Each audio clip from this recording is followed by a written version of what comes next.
This conference will now be recorded.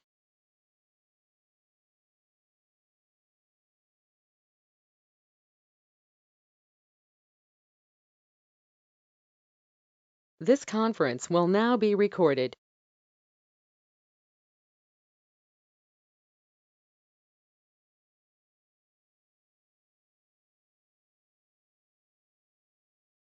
Every, Hi everyone, good morning and good evening.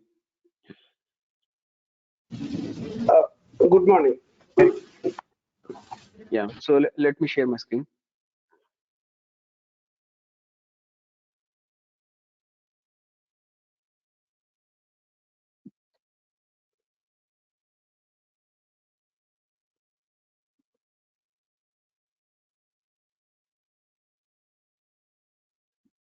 Okay, so today we will start with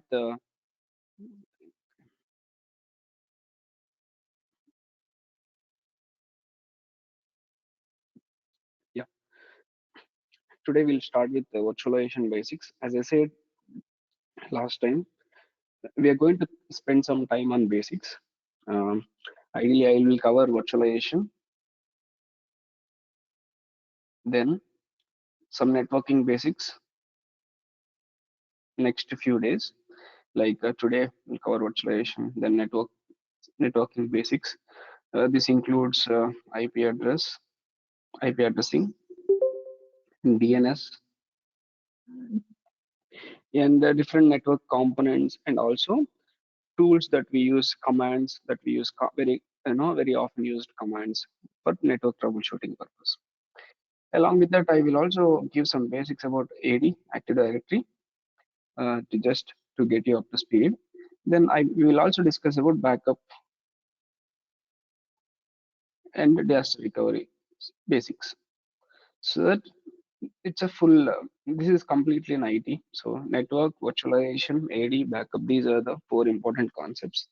Of course, storage is there, but storage you will be able to pick it up when I actually start covering storage. So we do not have to learn basics because we've all been using storage anyways. So this is how it's there. Today, let us actually start with virtualization. So before I start off with virtualization, I want to ask you guys, what is your understanding? What is virtualization? Why it has come? And any thoughts about it? Why we started using virtualization? What was the major uh, cause for that? I think so. The major constraint was the memory. Memory, okay.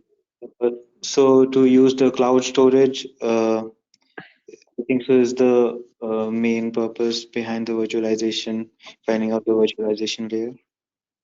hmm Memory is one thing, okay. What else?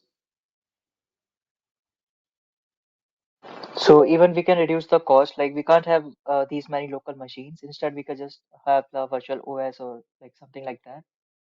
Okay, Um, cost is one more. Anything else? So cost, you said you cannot have multiple local machines. That is one aspect. But is there any other way that you can save your costing?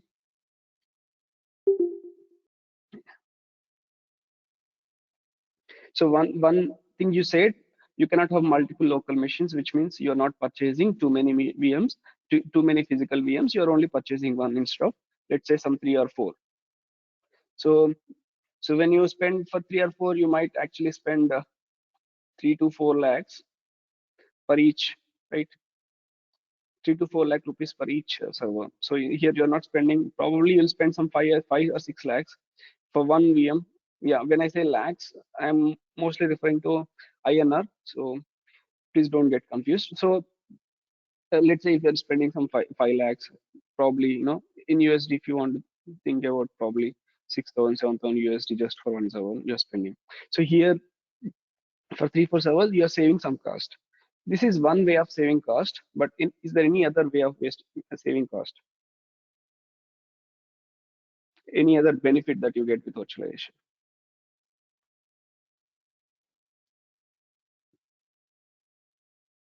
Okay. Fine. So let us actually review some of the benefits concepts about it. So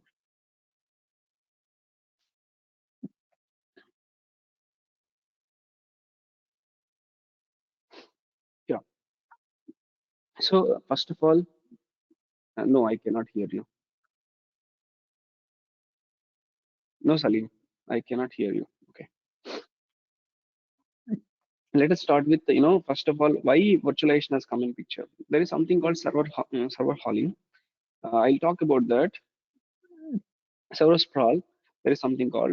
What does this mean? Is let's say you have ideally in on-premises in physical servers, like if you go back 15 years ago, 15 years ago, when you need when you want to build a website or when you have any requirement to create a server to set up a server, you will actually procure the hardware. Then on top of hardware, you will actually install your OS. Then you will install your application. It's a usual scenario. Okay, but ideally what happens is, let's say your application requires, for example, 4 CPUs, and it requires let's say 16 GB of RAM. But most of the times your organizations, they will tend to purchase bigger than this, because they will assume about the future, they'll forecast about the future. They will think that in case in future, if there is any extra capacity requirement, then they cannot. So considering that future, they will actually go 2 times or 3 times higher than this, probably 2 times or 3 times sometimes.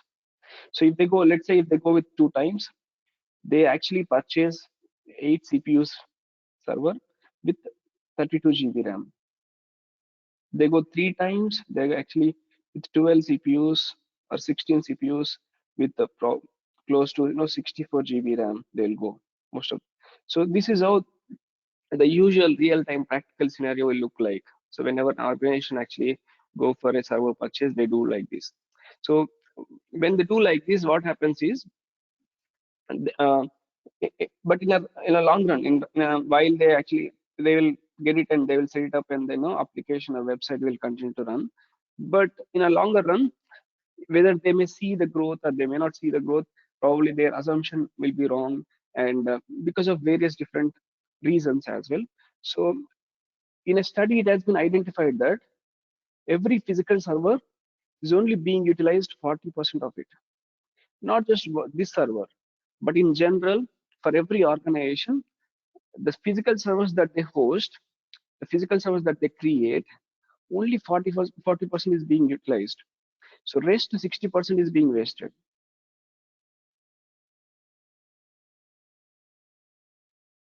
So rest 60% is being wasted. So this wastage is called as server sprawl. Okay, nothing but server being underutilized. So server being underutilized, that is called server sprawl. So to actually use this waste resources, like the unused 60% resources, then the virtualization concept has come in picture. So that's actually the ideally when there is a need, only then we actually focus on the invention, right? Most of the times, not every time, but so there is a need, serious need here to save some cost, and that's why some of the organization they started inventing. So they actually, then the virtualization concept has come in picture. Now let us discuss what a virtualization concept will do. Okay.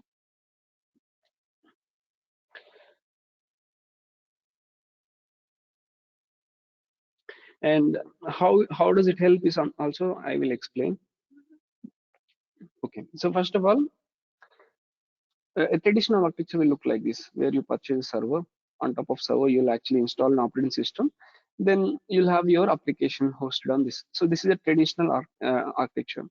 Um, if you go on the other side, it's a virtual architecture. So on a physical server, you'll have your virtualization layer. We call it as hypervisor.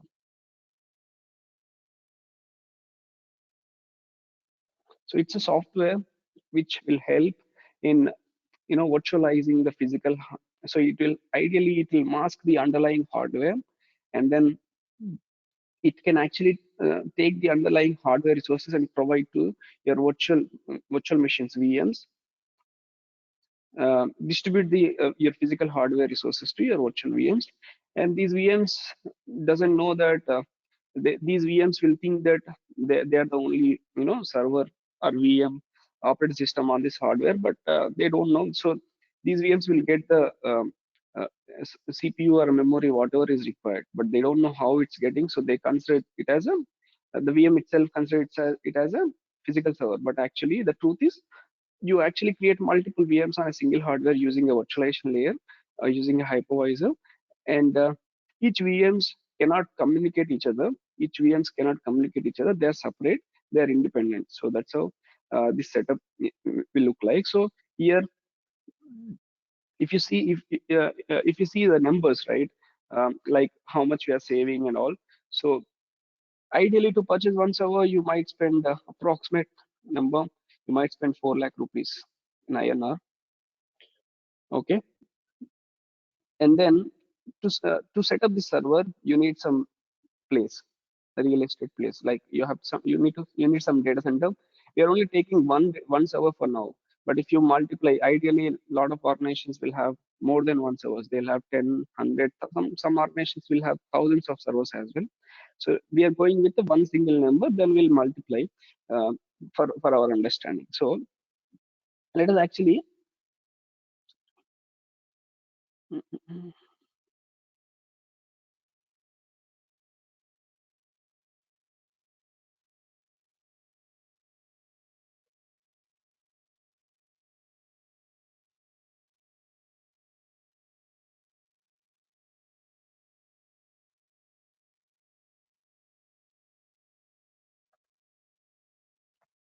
okay.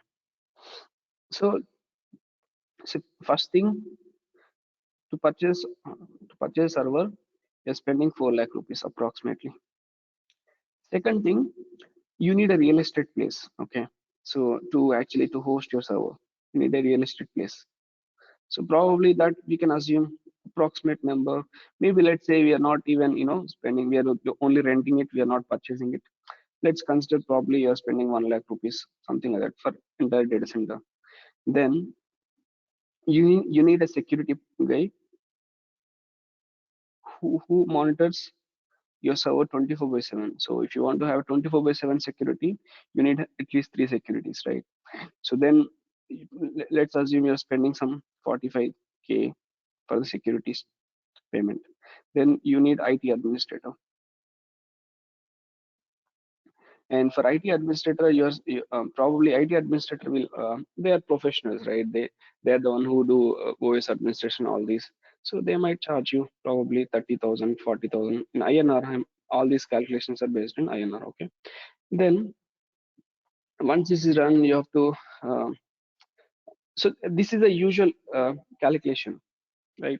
So you spend 1 lakh rupee, but here with the virtualization concept, the major benefit that you get is um, instead of with the same expenditure, you will be able to create 3 to 4 applications. So your expenditure is almost being 3 to 4 times reduced, right? With the same expenditure, probably you might need a little bigger server. So instead of spending 4 lakhs, you might spend 6 lakhs probably. So you'll get instead of having multiple physical servers, you get one single physical server, which is a little bigger than the earlier one, and then you create multiple VMs inside the so on the server using a virtualization concept. So with this, your cost may look like same, but ideally we also can compare this to cloud later. But first of all, if you want, if we have to compare this with on-premises physical versus virtual, so your cost look like same, you will spend same amount of money, but with the same money you're actually running 3 to 4 applications. So this hardware purchase charge is something you're saving. And also when you have multiple servers requirement, you need to get a more real estate space, and that is also something you are saving, because to just place one server, you need some place, and if you want to actually set up multiple servers, of course you need to plan it accordingly. It's not just only real estate place, but also cooling and also power supply. So these are also important aspects, because these servers will run 24/7, 365 days. You should plan for the backup supply as well, right? So this is one aspect. And cooling. So these should have 24/7 cooling in place. So all these aspects are there. And yeah, so this is one aspect. In real estate also, you'll save some cost. And then if you have of course, your typical IT administrator may be aware or may not be aware about this virtualization concept and all. So probably if you want to get some virtualization expert, you might have to spend some extra money. So that is yeah, agreed and understandable. So but the major benefit that you get is you're not purchasing too many servers. You're purchasing few servers. On top of those servers, you're actually creating multiple virtual machines. That's why I call them as virtual machines. You're creating multiple virtual machines. So these virtual machines will be managed by, and you see the major advantage you get is the physical server. It is not easy to get rid of. Let's say you created one website on a physical server, and you now that website is no longer required, and you want to set up another website. So to clean that up, you cannot simply just go ahead and delete that server, right? You have to do, in case you want to do it, you have to do a complete, what do you say, you have to completely format or completely reinstall the operating system freshly. Otherwise, you can do normal cleanup, delete the servers and uninstall the IAS and all that. But still, it is not 100% cleanup. You're still leaving some of the other thing behind in the C drive, in the folder. So, but with the virtual machine, so you can simply create on the fly. So it takes a few minutes or less than hour, I would say less than hour, to create a servers. So one thing is time it takes to create as well as time it takes to delete. You will be able to quickly delete when you think that it's no longer required. So you can simply delete as well. So that is another biggest advantage, or another biggest thing that you get with the virtualization. That is also important aspect. Okay, so time it takes, and as well as time it takes to create, and you will have more flexibility. And the one more thing is, let's say you purchase one physical server with probably 8 CPUs and 32 GB RAM. Okay, so this requirement was okay, but tomorrow, let's say if the requirement changed, you're looking for some 16 CPUs, 32 GB of RAM. Okay, in this case, so do you think it's really possible? It is not possible, right? So all of a sudden you cannot increase. Otherwise, you have to purchase this CPUs is something you cannot increase easily. Of course, for memory, you'll have separate slots where you can purchase those, the memories, additional memories, and you can insert. That is probably there are possibilities, but ideally in a production workload, we don't prefer to do all this. So we have to get another server, second server with this capacity. Then what do you do with this server? You'll get another server with this capacity, but what do you do with this server? If there is a work, you can do it. If there is a requirement, you can actually set it up and use it. If there is no requirement, this will actually go waste. You have to just resell it at whatever the resale price that you get. But here, with the virtualization concept, let's say same example. Let's take, we got one very big VM, one very big server with let's say 16 CPUs, or probably 16 or 32 CPUs, and 128 GB of RAM. On top of this, you actually created multiple VMs. Let's say 3 VMs. So this VM, let's consider, in physical example, this was the VM, right? Here, let's say this is the VM which has 8 CPUs, 32 GB of RAM. Okay, so now this VM the requirement got changed. New requirement is 16 CPUs, 32, sorry, let's say 64 GB RAM. So this is something, you have 3 VMs. On the other VMs, uh, like overall, if you have 32 CPUs and 64 GB of RAM, this capacity you can allocate as per your flexibility, as per your like requirements. So let's say if this is actually have an additional requirement, you can actually, but you also have to look at the other 2 VMs, how much other 2 VMs are actually utilizing, how much you're left with. So max to max, you can actually, out of all this capacity, 80% is something we can always allocate to our 20%, leaving it for the original operating system that is running on this, leaving it behind, and the rest 80% you can always allocate.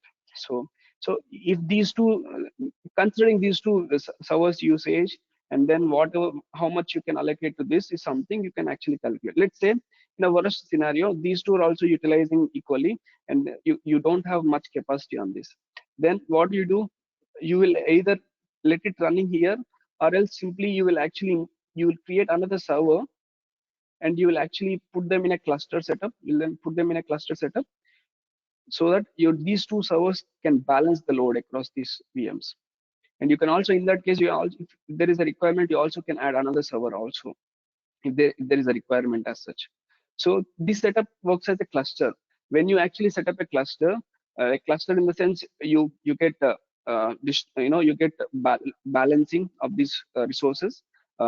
Utilization of the resources will be balanced across these two physical servers, as well as you also get high availability. Let's say if all of a sudden this is completely down because of any reasons, all this load will be migrated to this. So this can actually take care. Of course, when the resources are not required, at least you can let them run with a lower capacity, but they will continue to run. That's important. So your application is still available, but with some of the less resources. Instead of having 16 CPUs, you might have 8 vCPUs here, until for that meantime, for the duration, until you fix this, until fix this problem on the other server.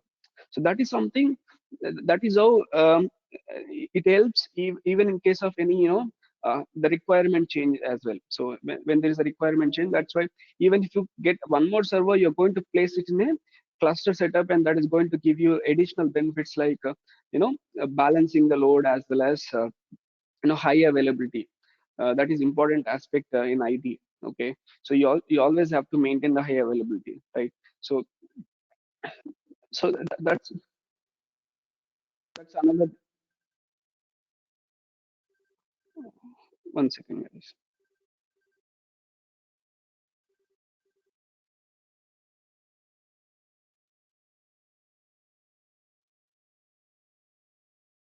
Any questions until now?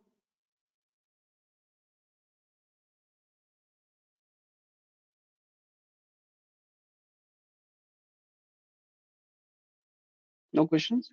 All good?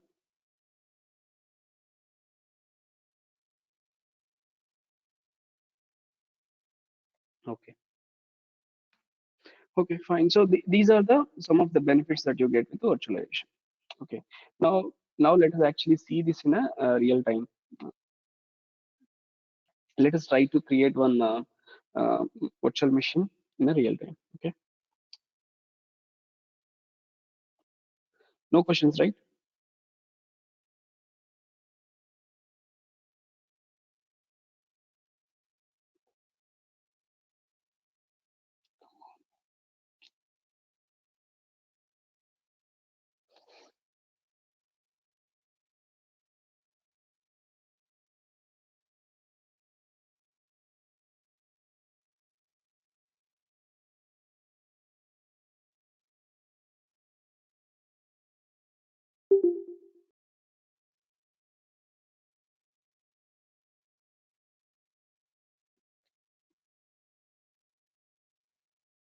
So most of you may not have actually. I'm not sure. Some of you already have Azure portal access, but others may not have it. So it's fine. But now we are going to learn some virtualization concept. Okay. So for that, what I'm going to do, we are going to connect to. We're going to enable hypervisor, and then we are going to actually create a VM in live. Okay.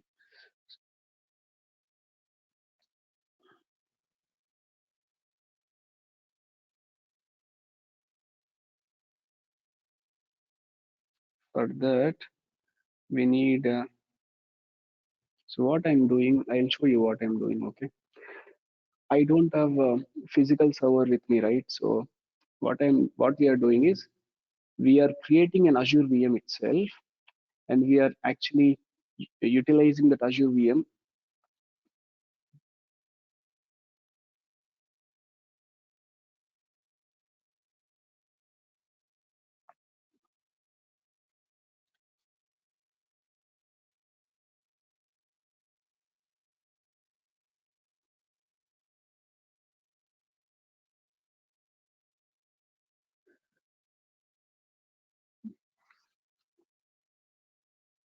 I hope you all can see my screen.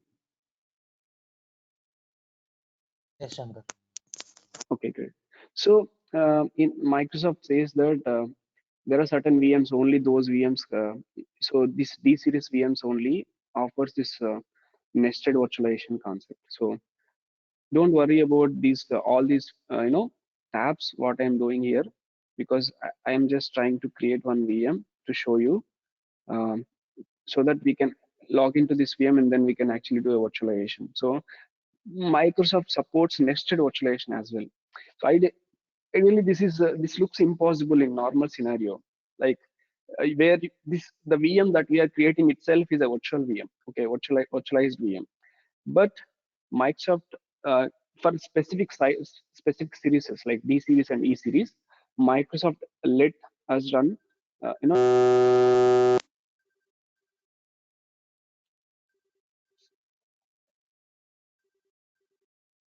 so Microsoft will let us run the nested virtualization uh, for only these two series, D series and E series. And don't worry about the series. Again, I will cover the series concept. I will explain you what are these various different series. Some of you may be already aware, but others, if you're not aware, don't worry. Whatever I'm doing, just for now, just see it. But later we are going to explain. I'm just going to create this VM. Once we have this VM ready, I will log into this VM. Then I will discuss about the virtualization concept.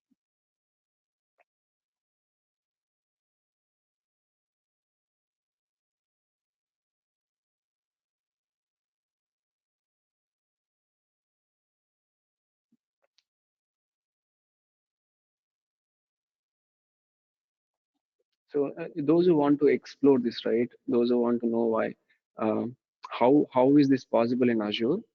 Just try with the nested.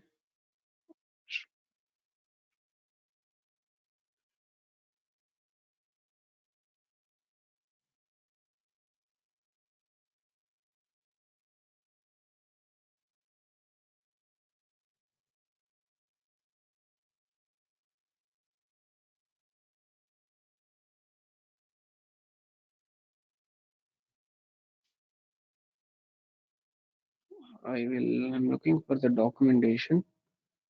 Nested virtualization Azure. Yeah, this one will suffice. Yeah. So this is how it works basically. There is a level one hardware, physical hardware already.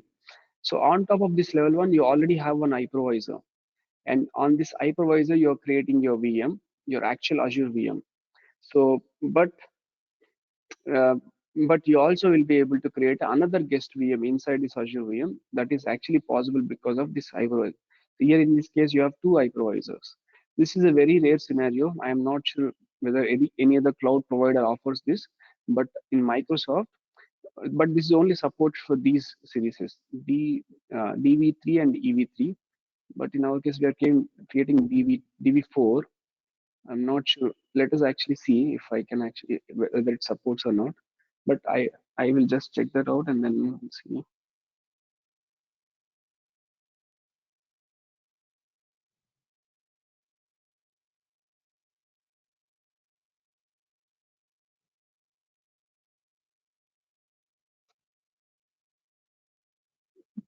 I will share this article to you guys just in case if you want to explore.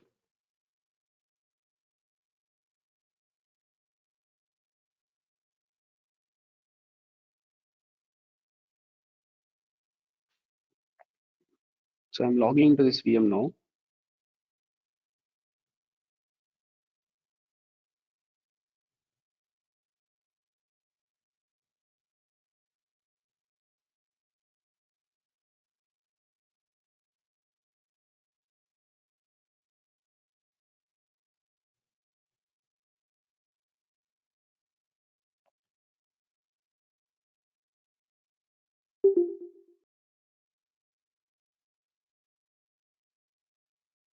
Okay, so this is my Azure VM. Okay, so this is a VM that I created from Azure portal. Actually, when I say VM, it's a virtual machine, right? Virtual machine, nothing but it's actually a VM that is created on a physical server already. Okay, so already there is a physical server in underlying. On top of that, we have created a VM with the help of hypervisor. Okay, but as I said, there is a special scenario in Azure where Microsoft offers nested virtualization. Inside a VM, you also can create another VM. That's actually a special scenario that you get with the Azure. So here we'll be able to enable our, so Microsoft has its own tool for hypervisation, like for virtualization. So they call it as Hyper-V. This is Microsoft's, in-house product. So you use this Hyper-V to enable virtualization. In fact, uh, Microsoft uses the same virtualization concept for the entire Azure environment. In the background, you have a lot of data centers. So lot of data center with lot of servers. In fact, Microsoft has in one single data center, they have close to 5 lakh servers. So for all these servers to maintain to efficiently, to utilize the physical hardware efficiently, they also have the virtualization concept enabled. So this virtualization concept, they also have this concept enabled. And this concept, yeah, not only Microsoft, but also Amazon or Google. So they also use the virtualization concept for the cloud servers creation. So they also use this concept. So we are going to enable the Hyper-V here. And then I'm just going ahead and creating. So I'm going to enable my switches. So these are actually virtual switches. So you have one switch, nothing but it's like a network adapter, I would say. So that will actually allow your VM to communicate to internet. So ideally, this VM will have its own network interface card, which is responsible for the internet connectivity. But for this virtual machine also, we are now creating a VNet. So then there is one virtual a NIC will be created. That is a software based NIC. So all these things possible with your hypervisor will create a software based virtual switch. And with that virtual switch, you will be able to connect to internet. You might be wondering, how is it possible? Of course, you have a physical NIC, right? Physical network interface card, right? So your bandwidth, whatever your network interface card bandwidth that you get, that is distributed to your virtual switches. So you don't get a separate bandwidth as such, but your physical complete bandwidth will be distributed across your virtual switches. So it is just asking us to where do you want to store this hard disk. So I'm providing this location because it's completely virtual. Your actual disks are actually kind of files. So they are not actually a physical disk, right? It is completely based on software. So this hypervisor will just create a virtual hard disk for you. We call it as virtual hard disk. That is actually like it acts like a physical disk for this VM. So but it is actually located in any location. It is just a file, but it acts as a physical disk for the VM. So in case if you have any doubts, right, please feel free to ask me. Are you clear with whatever I just explained, or do you still have doubt so that I can explain again?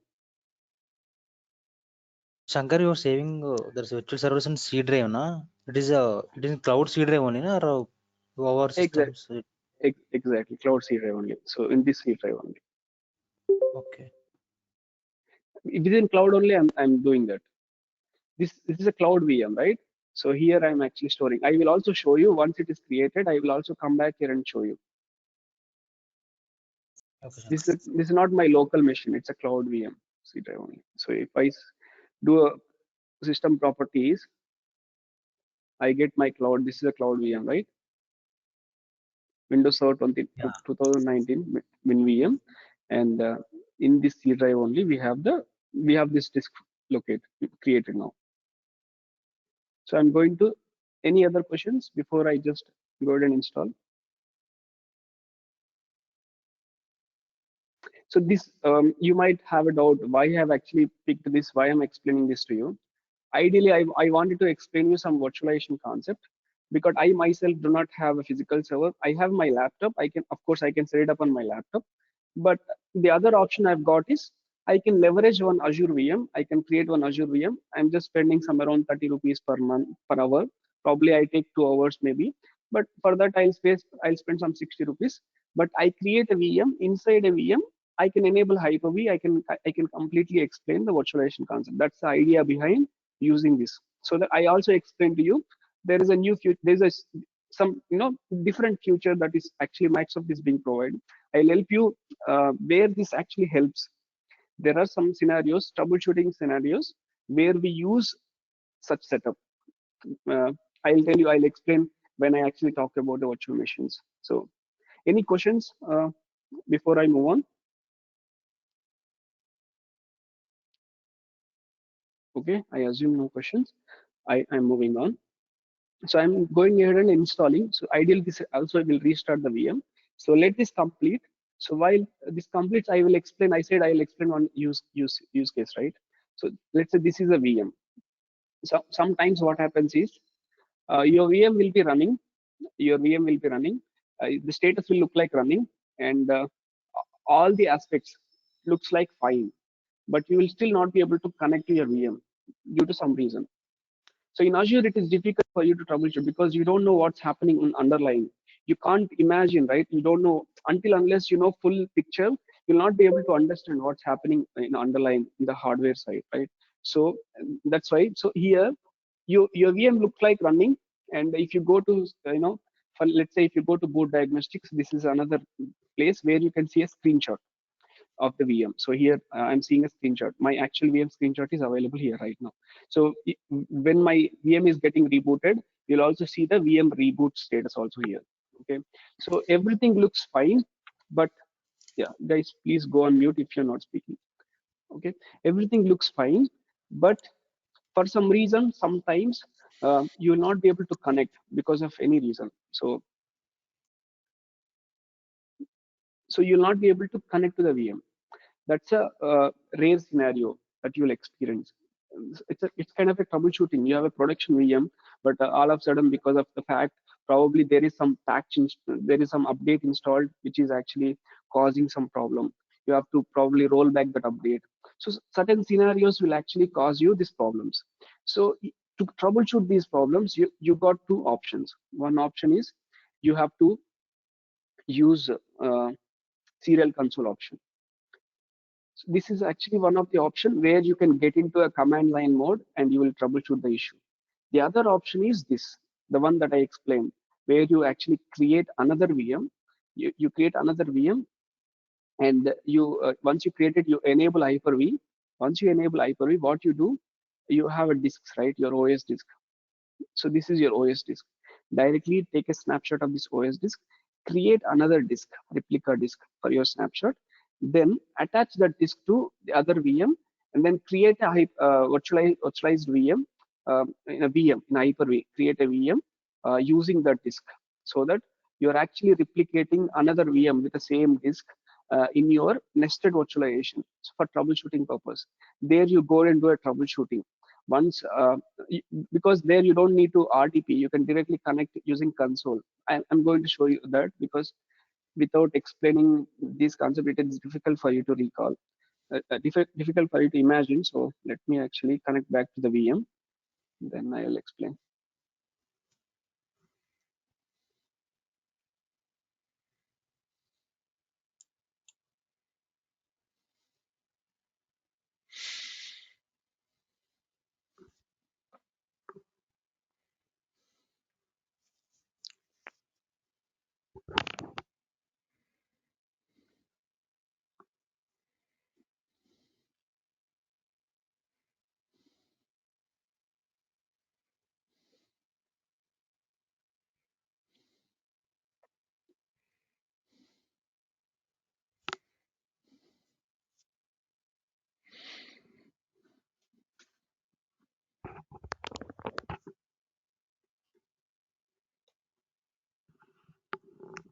Okay, so now you can see the installation is complete.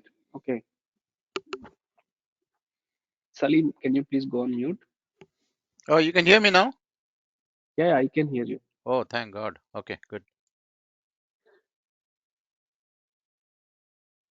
Okay, so now it's installation completed. Yeah, installation completed. But now let us actually connect. Yeah, it says succeeded. So you see Hyper-V here, hypervisor. Okay, so before, yeah, then you also can see Hyper-V manager. So we are actually so this is our Hyper-V manager. This is how it look like. And if you want to create a virtualized VM, a VM inside this VM, now forget about the Azure VM and all. So you just consider this as your physical server. On your physical server, you're trying to create a virtualized VM. So here this is how you choose option virtual machine, and then you can go to next. Then you can give your name. I'm going to say just VM01, something like that. Then generations, yeah, those explanations of give you 96. So generations, these are nothing but this is an old generation by default. This is a older one. This is a new one. Of course, generation 2 has some additional capabilities compared to generation 1. So, and we are going to assign a memory. Uh, this is again a virtual memory. So my physical hardware. Let me, if I go to task manager, you see the performance, right? So right now my physical out of 16 GB, 2.1 GB is utilized, 13% is utilized. I am allocating 4.96 GB, which is 4 GB to this VM, which means then the usage will come from 2 plus 4, so 6 GB will be the usage. So that's how we actually efficiently use our physical resources. Then I'm going to connect my switch. So this is where I'm actually see users, public documents, and Hyper-V. So this is where actually I'm going to set up my virtual hard disk. Of course, you can choose this different path as well. But for now, what I'm doing, you can actually create or you can attach it later as well. So that's again an option of us. But here I don't want to give it because my C drive itself is of 127. I will just go ahead and create some 40 GB of uh, 40 GB of disk, okay, in the same location. Once it is created, so here I said in the earlier case, to troubleshoot the issue, you take a snapshot of the other VM, then you attach the snapshot then you attach a snapshot to your C drive to this new VM, then you will see the disk here, right? So that disk here. So that disk directly you can attach that disk directly you can say you can attach a physical disk. So you can simply choose to attach the disk later option and this option, and then once the VM is created, there we can actually directly attach a physical disk also. So that option I will show you once this VM is created. So here I'm saying I'm going to install the operating system later.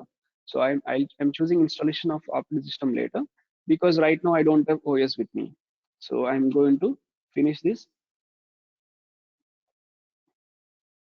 So this is how my VM will look like. So right now it is in powered off state. So here if you go to settings, you go to disk, you go to SCSI controller, for example. So here you can simply say add a disk, and you can actually choose a physical disk. Right now we don't have any physical disk which is we don't have any physical disk that can be attached. But when you have a physical disk that can be attached, will be available here. So you will directly attach that physical disk of your actually issued VM, like wherever you got the issue impacted VM. That disk you'll attach here. Once you attach it, then you will take a console. But for now, let us actually install operating system. So for that, I need to download one OS image from internet. So let me download. To do that, I'm going to disable the IE enhanced. Okay.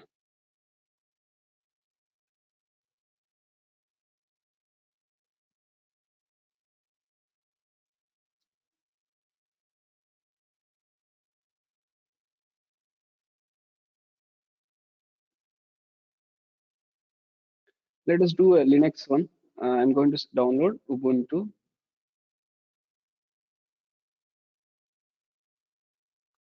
Of course, I can do Windows also, but just to. So I'm going to download this one.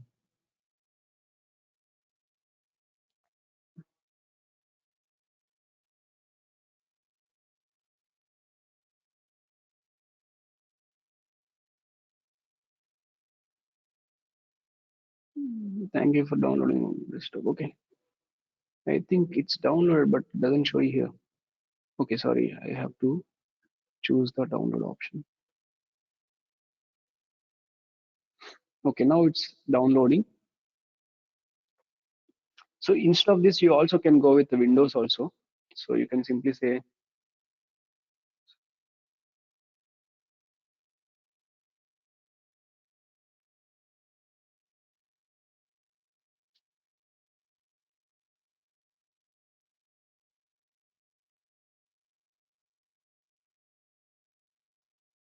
there are certain conditions. One sec. I think yeah, we are good for now. So here also you can download Windows from Microsoft. Also offers Windows. Let's try this one.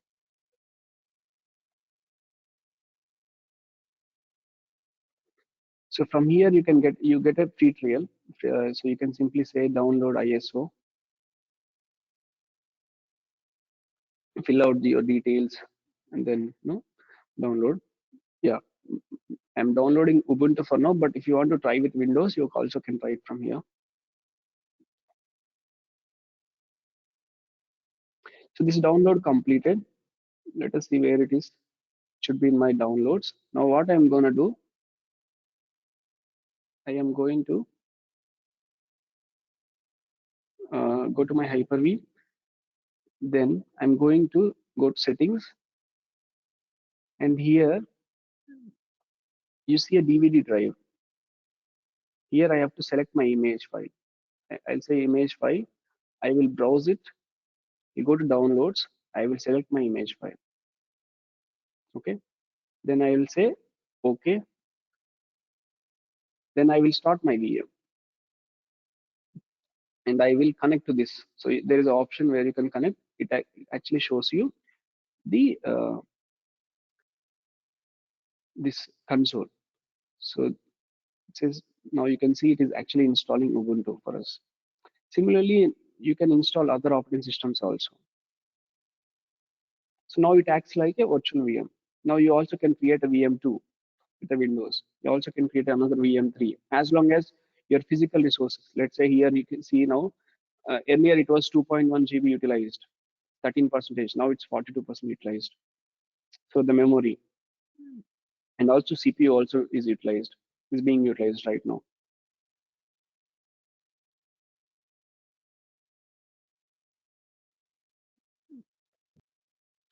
Do you understand? If all the Any? storage is, I mean, utilized, what we have to do, Shankar? Next, we have to purchase or what? In CPU storage. Yeah.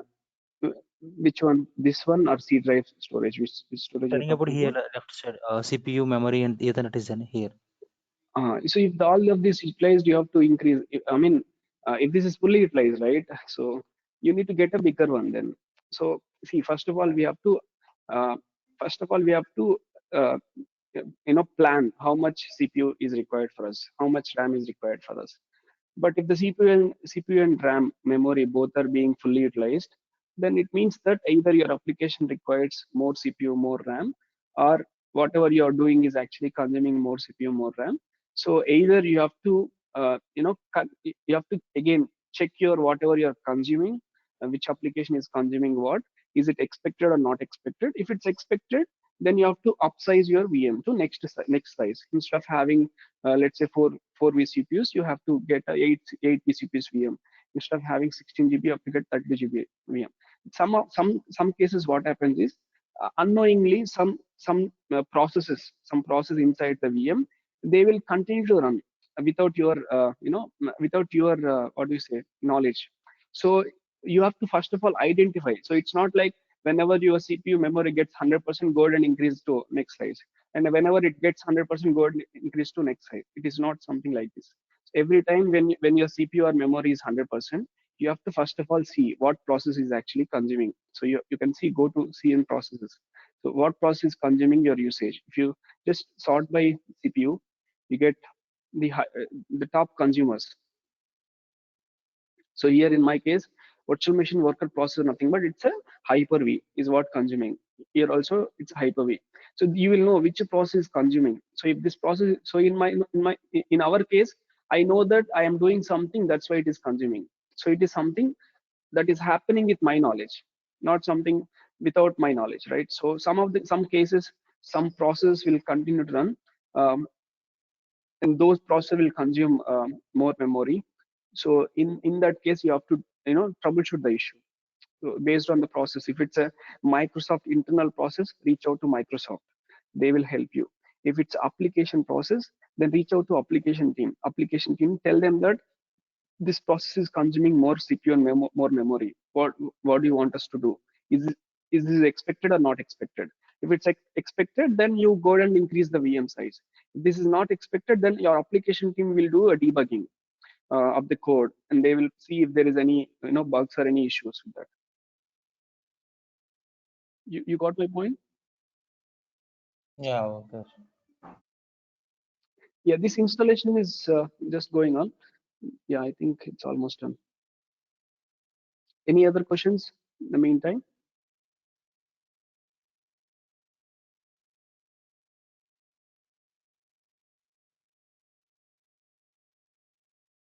Shankar, you've created a virtual machine. You've created a virtual machine over another virtual machine, which is good, but this is a little too high for us, right? You're just explaining to us the virtualization. We still are not in the process of creating a virtual machine ourselves, correct? Correct. So that's right, totally correct. So what I want you to just take away from this class, today's class, is just only this. Because I want to show you the entire process, that's why I've shown you. So what I want you to take away from this class is just only this. How do you enable Hyper-V, and how do you create a VM using Hyper-V? And then once you create a Hyper-V, how do you actually attach a ISO image and create a VM? That's the only thing that you should take away from this class. Don't worry about how I created a VM in Azure. So the other one, I was okay, one sec. Yeah, don't worry about. Let me just quickly go to Azure. So whatever I have done in Azure portal, don't worry about that, because that's not the intention. So that's not. This is just a process that I followed to create it. But forget about the whatever happened in Azure, because you will learn that in later classes. But Okay. today's takeaway should be your inside VM. Once we create a VM, what we have done, that's what should be your takeaway. Okay. Yeah. Thank you. So I'm just going to create it. So it's almost done.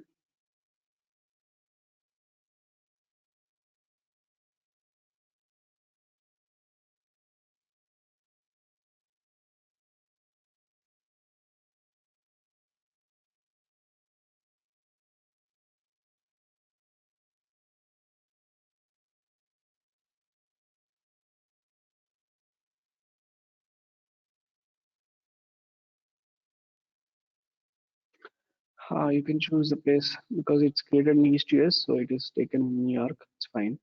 So here you can actually give your computer name. I'm going to say my name.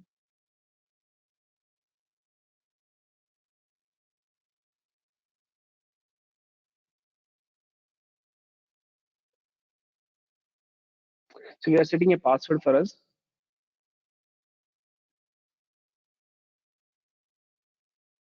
Just like a usual process how we do for any other OS installation. I'm not sure whether you got a chance to install an operating system so far, but this is how you install an operating system. Of course, you also can do a similar process with the Windows. Right now, yeah, I'll explain, because first 3 days I plan to explain the basics, right? After 3 days, I will explain you how you can create a Azure free trial subscription. Post that, you can actually try this lab, uh, like how to create a virtualized VM. Then you can try installing Windows that time. So now I have shown you a Linux. You also can do for a Windows also similarly. so that you get to know how you will install an operating system, what are the options that you get. So this is yeah, very rarely you get this opportunity. So like in production workload, like in during this when you work as a in IT, you may not know what happens during the installation, what options you get and all. So that is something you can do this lab uh, with the procedure that I explained you. But usually operating system costs, right? There's a license fee for operating system, right? No, they do offer for free for about 180 days, which is 6 months. So this Linux, this is actually a desktop operating system which I installed. This is for free, but there is for server operating system for Ubuntu, I think they might charge you. On the other side, uh, for Windows, they offer for free for about 180 days. So you see here, it's a free trial. They offer for 180 days. Each of these you see 180 days, 180 days. Post 180 days, which is 6 months. After 6 months, you need to provide the license key to use it beyond 6 months. Okay. But we'll delete or we'll drop the virtual machine after we create it for practice.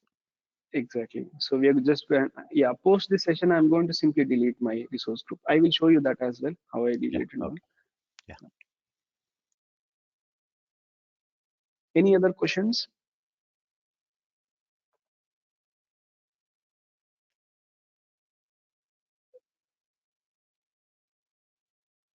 Okay. So if you have any questions, feel free to ask me. Please don't hesitate, even if it's a silly question, because it's important for you to know, right?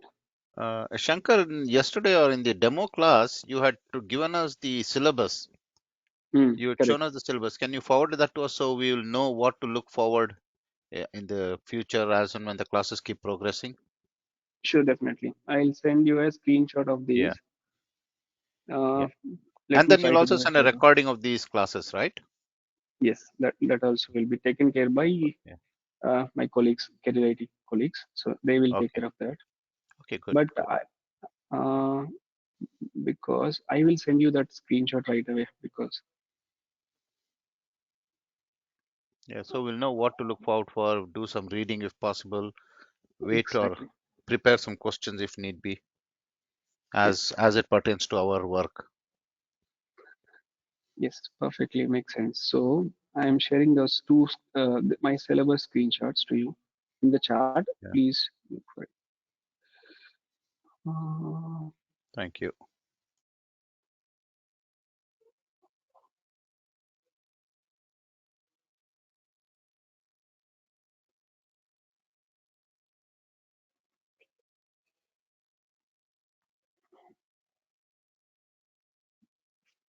any other questions, concerns while this is going on?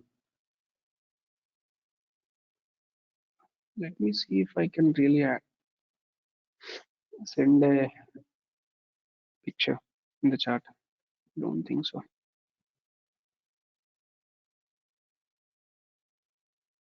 If you send it to Srini, then Srini can email it to us. Can one of you paste your email address or send an email address to me in one-to-one chat at least? Yeah, I'll sending actually it. send you that. Yeah.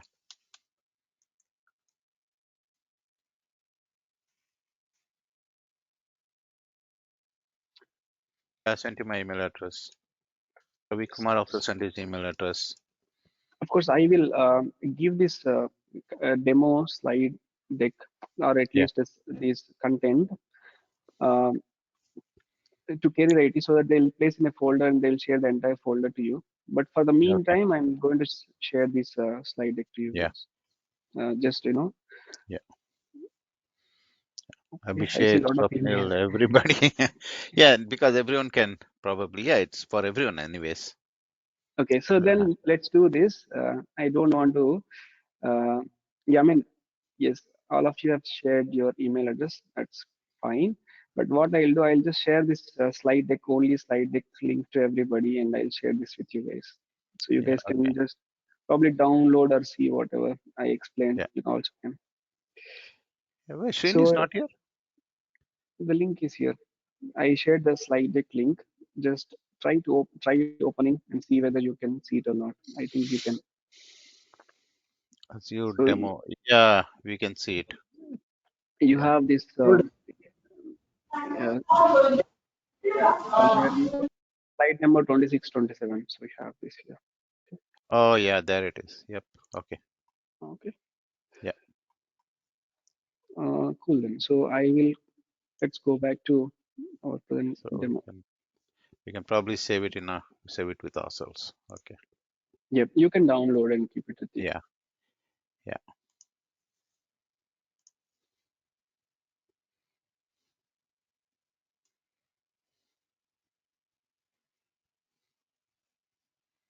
So the installation is still in progress. So, but once it is done, we should have our Linux Ubuntu machine ready. We can log into it and we can actually use it. So that's the purpose. Any other questions? I mean, I think we have enabled Hyper-V, which is a virtualization tool from Microsoft. There are other companies who offers different product, but because we are learning Azure, Microsoft will use Hyper-V in the background. So we are learning, that's why we are learning Hyper-V. So, and then we enable it, and once we enable, we also have, once we enable, we downloaded one trial version of operating system, and then we install the operating system. That procedure is something I've explained you. And then now we are into the VM. So many emails. All of these people from same team or different team, because yeah, I mean, I see Houston today, so that's why. Yeah. That's why I thought Srini or Yeah. they'll be able to confirm. Yeah. Yep. And Yeah. is this Srini at the end? Srini, I'm not sure. Probably I just need to check. Never mind. It's all right. Shankar, Hmm? day before yesterday you started Azure administration, no? Same batch only, na? This one? Yes, same batch, same one. Correct. There is no different batch for me. Weekdays 18 I only members, run that's one. why. Correct. There are a few people are added from from my side, from career IT side as well. In this, few members.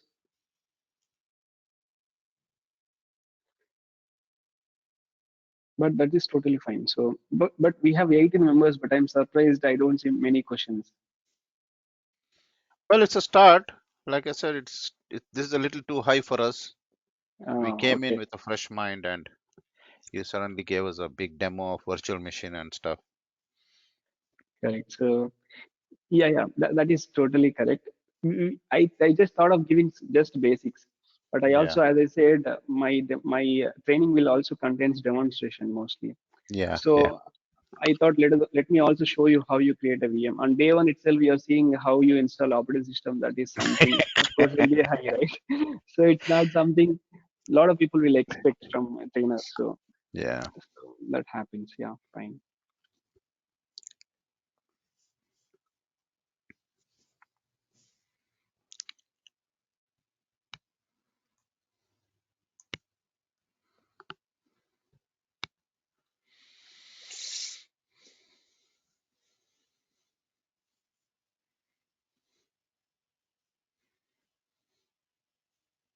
Yeah. So it's done. I had a question. Yes, please go ahead. Yeah, in virtual machines, when we update or when we troubleshoot, it goes into a fault domain, right? If we have multiple VMs running all at once. So if we are dealing with only one VM, so that concept doesn't exist, right? Correct. So if you only have one VM, right? When Microsoft do any maintenance activities, if they need to reboot, so of course you'll experience some downtime. So yeah, you'll experience downtime in that case. I mean, your VM will be down. There is no high availability. Your application will also go down for that duration. But if you have That is mm, the you continue. yeah, that's for a single virtual machine. But if you have a multiple identical VMs placed in availability set, so there at least even if one VM is impacted because of the updates or maintenance or physical hardware failures, other VM will still continue to run.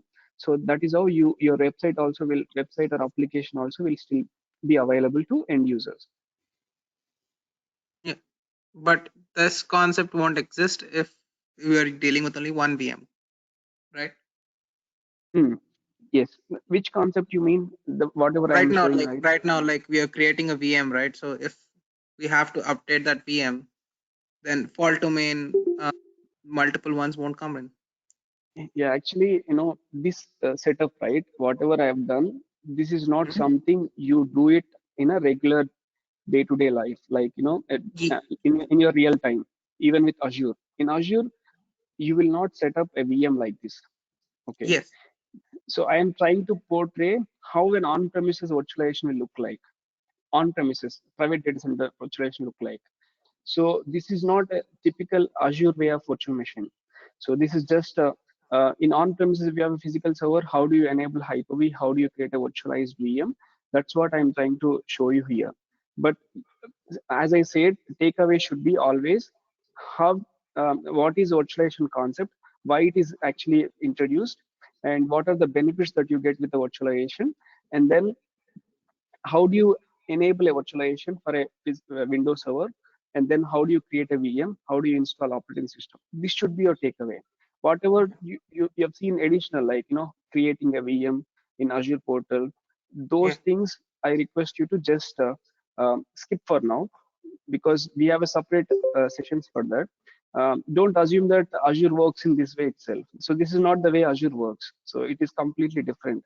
But why I'm showing this, because I want to give you some basic how a virtualization will work. So to answer your question correctly, this is how the Azure backend data center team will see, not us. Okay. So you understand my point?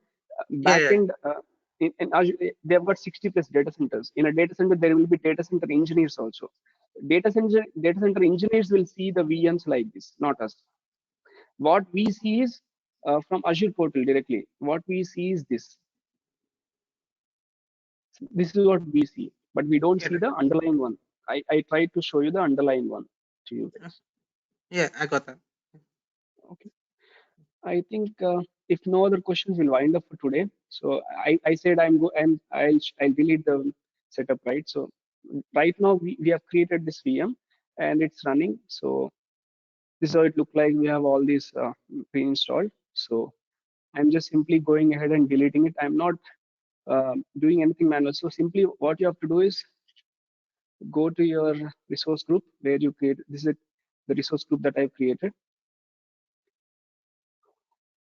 All you have to do is just delete, but don't delete your production resource group, anything as such. Okay. So just take these learnings, don't implement without your knowledge. Unnecessarily, if you delete your production resource group, you are going to wipe off everything. This is my demo.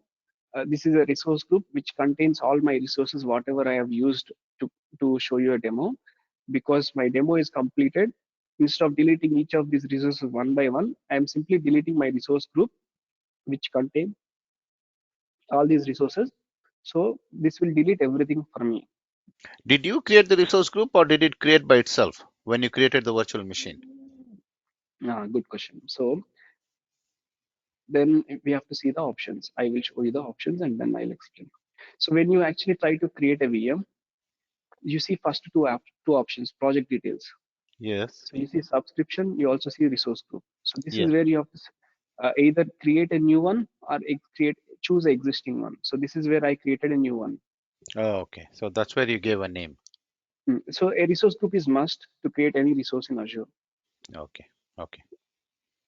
All right. So Makes that's how sense. that's how you organize your resources in Azure.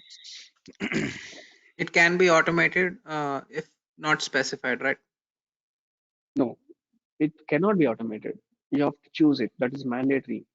Okay, yeah, that's what I'm saying. Like if my terminology might be wrong, but yeah, you have to So choose it. But if the, can the machine choose by itself if we don't specify? no, Yeah, no. the drop So down doesn't give any other option, I guess. On the new resource group, you have a drop down on the right side. What mm, options does that give? these Oh, there drop are down. names. There are names. Okay. All right. Okay. So These are you're all just the adding to an existing one. Yeah. These are all the existing resource group which I Okay, have created pass, for other domains. pass. So you have So to create a new one. let's say if you just leave it as is, let's say I'm selecting a subscription, I leave it as is, and I'm moving ahead. I'm just, in a review, you will be asked to let me show you this. Okay. So I'm just choosing one specific thing. So I'm providing the credentials.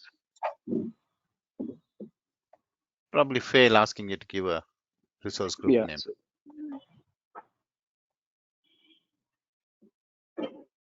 I'm just trying to review create. So it says some of the details are missing. First is this, There and you are. then of course, Period. yeah. Yeah. So this is how it says. So wherever you see star, you have to Yeah. fill the Fill it up. details. Yeah. So it It's mandatory. doesn't auto. Yeah. Uday, Swapnil here. Yes. Yes. Swapnil. Yeah, when you say a resource group, does that mean, because when I was just going through, so does it mean that we allocate a storage and then a SQL database and uh, an instance and all that? Does that contribute to a resource group, or all that So we just see now? see, resource group is a logical container which can contain anything, any type of resources, be it a virtual machine, be it a storage account, be it a web app or a SQL database or anything. Resource group is actually a logical container which actually groups all the resources together at one place. So you're going to create one logical container, you're going to place all your resources there. What type of resources you place there is completely up to you, because while creating any resource, you will be asked to choose a resource group. So while creating a resource, if you choose that resource group, of course that resource will be placed in the particular resource group. It is just a logical container which help in placing resources, different types of resources, as well as resources from different regions, different countries, different regions also you will be able to place. But resource group itself doesn't contain any physical resources like any storage, any database. It doesn't contain anything. It is just a logical container. That's it. Okay.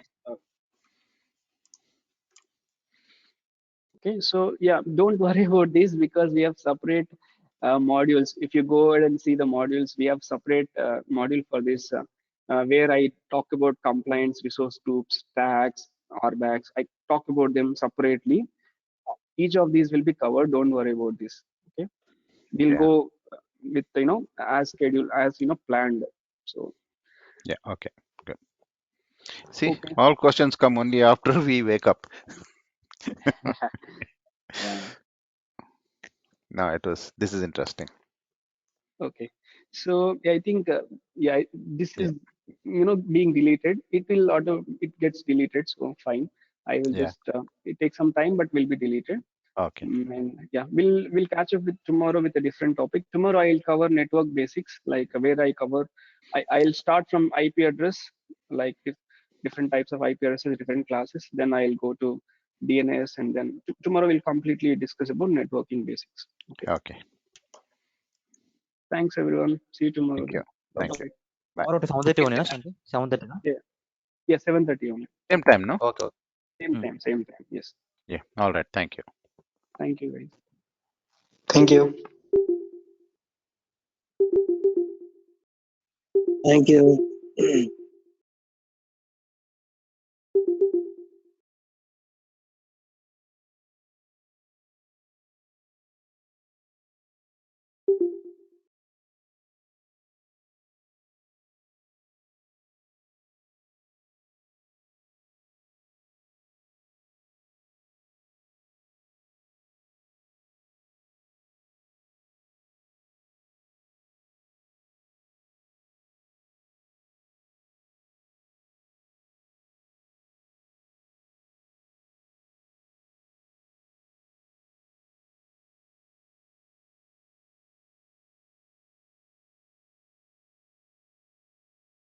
Uday, Swapnil here.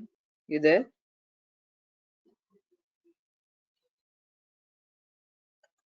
Hello.